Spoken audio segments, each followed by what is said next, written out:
And I saw you last month, and since the last time that I saw you, you've been getting a lot of media coverage. Mm-hmm. I saw you on The View, Stephen Colbert. I think you had a CNN town hall. Yeah.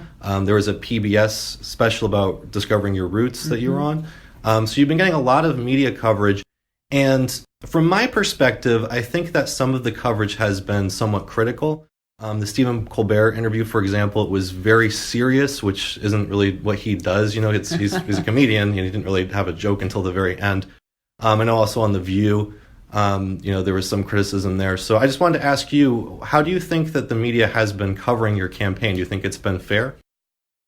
Unfortunately, there have been a lot of kind of mainstream media outlets that have shown their bias, and really not getting that kind of treatment that they're giving to every other candidate.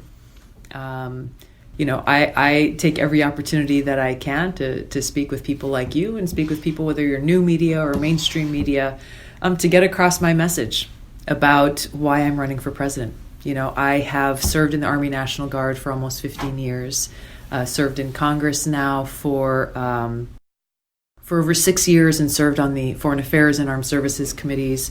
As a soldier, have deployed twice to the Middle East, and am committed to bringing about an end to our wasteful regime change wars that have proven to be so costly, bring about an end to the new Cold War and nuclear arms race, and take the trillions of dollars that we're spending on these wasteful wars and weapons and bring those dollars back into the pockets of the American people to serve the needs that we have. Things like health care for all, education, infrastructure, protecting our environment.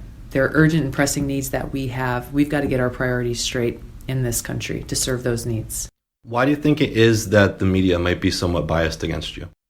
I think we're challenging the establishment. We're challenging a foreign policy establishment and the military-industrial complex that for a long time have somehow benefited from the perpetual waging of regime change wars, where the United States has tried to act as the policeman of the world, picking and choosing, toppling dictators they don't like without regard for the incredible suffering that is caused on the people in the countries where we wage these wars, where their suffering is actually increased because of them, without regard for how these wars, regime change wars in places like Iraq and Libya and Syria, have actually undermined our national security by strengthening terrorist groups like ISIS and Al-Qaeda, without regard for the cost of war that is paid by our troops, by our service members, our veterans, their families, who pay an incredibly high cost